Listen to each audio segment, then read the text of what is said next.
Drone उडाउनु यो रमाइलो मात्रै कहाँ हो र? यो त एउटा गम्भीर पेसा हो जहाँ एकदमै उच्च स्तरको सिप चाहिन्छ। तर प्रश्न यो हो कि एक सामान्य शौखिनबाट एक साँचो पेसावर बन्ने यात्रा कस्तो हुन्छ त? आउनुहोस् आज यही यात्राको बारेमा कुरा गरौँ। ड्रोनलाई देख्ने बित्तिकै दिमागमा के आउँछ? एउटा एकदमै हाइटेक खेलौना? वा, कृषिदेखि फिल्म बनाउनेसम्म हरेक क्षेत्रमा प्रयोग गर्ने एउटा शक्तिशाली व्यावसायिक टुल हो। यही प्रश्नबाट हाम्रो आजको विश्लेषण सुरु हुन्छ, किनकि यसको जवाफले नै सबै कुरा निर्धारण गर्छ। त्यसो भए जवाफ के हो त? वास्तवमा यो दुवै हो र दुवैमा सन्तुलन चाहिन्छ। आजको ड्रोन उद्योगमा सफल हुनको लागि दोहोरो निपुणता वा भनौँ ड्युअल मास्ट्रीको आवश्यकता पर्छ। अब यसको मतलब के हो भने ड्रोनको प्राविधिक पक्ष अनि त्यसलाई चलाउने नियम कानुन दुवैमा उत्तिकै दखल हुनु पर्यो। ल त्यसो भए सुरु गरौँ पहिलो भागबाटै। यो यात्राको पहिलो पाइला हो ड्रोनलाई भित्रैदेखि बुझ्नु, अर्थात् मेसिनमाथि नै निपुणता हासिल गर्नु। कहिले सोच्नु भएको छ ड्रोन हावामा कसरी त्यति स्थिर र सटिक भएर उड्न सक्छ? हेर्दा त जादु जस्तै लाग्छ होइन? तर यो कुनै जादु होइन, यो त इन्जिनियरिङको कमाल हो। प्रोफेसनल ग्रेड पर्फर्मेन्सको पछाडि केही यस्ता महत्त्वपूर्ण प्रविधिहरू छन् जसलाई बुझ्नु एकदमै जरुरी छ।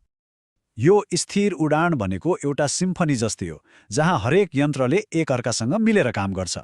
पहिलो, ड्रोनको मस्तिष्क अर्थात् फ्लाइट कन्ट्रोलरले सबै डेटा प्रोसेस गर्छ। दोस्रो, स्याटेलाइटले ड्रोनको सही स्थान कहाँ हो भनेर जानकारी दिन्छ। अनि तेस्रो, बलियो कार्बन फाइबरको फ्रेमले यी सबैलाई हावाको झोक्कामा पनि एकदमै स्थिर राख्छ। अब यो फ्लाइट कन्ट्रोलरलाई अलि नजिकबाट हेरौँ न। यसलाई ड्रोनको मस्तिष्कभन्दा फरक पर्दैन। यो त यसको केन्द्रीय स्नायु प्रणाली नै हो।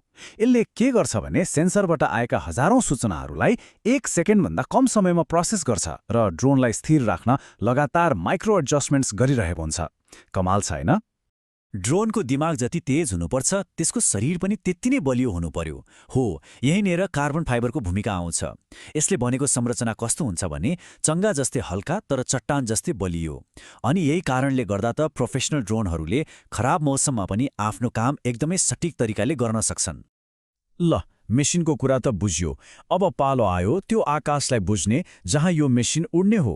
अब हामी प्रवेश गर्दैछौँ दोस्रो भागमा, नियमहरूमा निपुणता। एउटा कुरा प्रष्ट पारौँ, यहाँ कुनै पनि सम्झौता चल्दैन। एक प्रोफेसनलको लागि सुरक्षित र कानुनी रूपमा ड्रोन उडाउनु पहिलो र अनिवार्य शर्त हो। यसले विश्वसनीयता र व्यावसायिकता देखाउँछ र साँचो भन्नुपर्दा यही नै हो एक शौखिन र एक पेशेवर बीचको सबैभन्दा ठूलो भिन्नता। सुरक्षाको कुरा गर्दा सबैभन्दा महत्त्वपूर्ण पक्ष हो ब्याट्री। किनभने लिथियम ब्याट्रीहरू जति शक्तिशाली हुन्छन् त्यति नै संवेदनशील पनि। त्यसैले हरेक उडान अघि ब्याट्रीमा कुनै क्षति छ कि भनेर जाँच्ने, प्रयोग गर्दा तापक्रम कति छ भनेर हेरिरहने अनि सही तरिकाले भण्डारण गर्ने, यस्ता साना साना बानीहरूले नै ठुल्ठुला दुर्घटनाबाट बचाउँछ। अब हरेक देशको आफ्नै हवाई नियम हुन्छ होइन? उदाहरणको लागि अमेरिकामा FAA को पार्ट 107 भन्ने नियम छ, जुन कमर्सियल ड्रोन अपरेसन्सको लागि त बाइबल जस्तै हो। यसले व्यावसायिक उडानका लागि के गर्नु हुन्छ के हुँदैन भनेर सबै कुरा तोकेको छ। र यो सिर्फ अमेरिकाको कुरा होइन, विश्वभर नै पाइलटहरूले यस्तै प्रकारका कडा नियमहरू पालना गर्नुपर्छ। यी नियमहरूलाई अझ सरल तरिकाले बुझाउन पार्ट 107 जस्ता नियमहरूलाई के भन्छ भने कसरी उडाउने र को उडाउने योग्य छ, जसको लागि एउटा प्रमाणित लाइसेन्स नै चाहिन्छ। अनि रिमोट आइडीको कुरा छ। यो चाहिँ ठ्याक्कै गाडीको नम्बर प्लेट जस्तै हो, तर ड्रोनको लागि।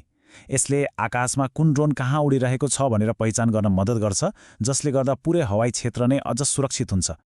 ल, प्राविधिक ज्ञान पनि भयो, नियम कानुनको पालना पनि भयो, तर एक साँचो पेशेवर बन्नको लागि अझ एउटा कुरा बाँकी छ। त्यो हो आफ्नो सिपलाई कलामा बदल्ने क्षमता। र यही हो हाम्रो तेस्रो भाग, कलामा निपुणता। एक प्रोफेसनल पाइलटको असली मूल्य के हो त्यो यहाँ देखिन्छ। ड्रोनले त केवल कच्चा डेटा, र डेटा सङ्कलन गर्छ, जस्तै कि नम्बरहरू र सङ्केतहरू। तर एक कुशल पाइलटले त्यही सामान्य डेटालाई सुन्दर सिनेम्याटिक दृश्यमा, रियल एस्टेटको लागि आकर्षक भिडियोमा वा कुनै निर्माण स्थलको निरीक्षणको लागि चाहिने महत्त्वपूर्ण जानकारीमा बदलिदिन्छ। यो हो असली कला।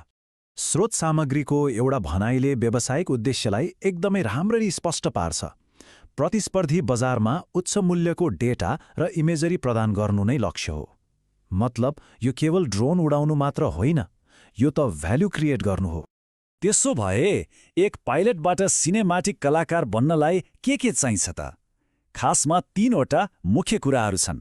पहिलो, क्यामेराको आँखा बुझ्नु, मतलब लेन्स, प्रकाश र सेन्सरको ज्ञान। दोस्रो, प्रविधिको सही प्रयोग गर्नु, जस्तै कि अटोमेटेड फ्लाइट मोड्स।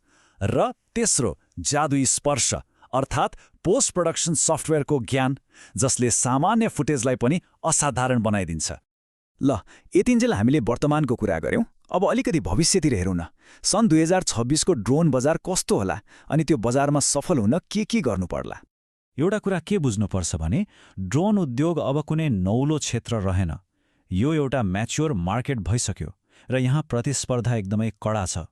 यो भिडमा आफूलाई अलग र विशेष देखाउनको लागि सामान्य सिपले मात्रै पुग्दैन, उत्कृष्टता नै चाहिन्छ। त्यसो भए 2026मा सफलताको सूत्र के हो त? यो चार्टले सबै कुरा प्रष्ट पार्छ। प्राविधिक सिप, नियम कानुनको पालना र सिनेम्याटिक कला। हेर्नुहोस् त, यी 3वटै स्तम्भ बराबर महत्त्वपूर्ण छन्।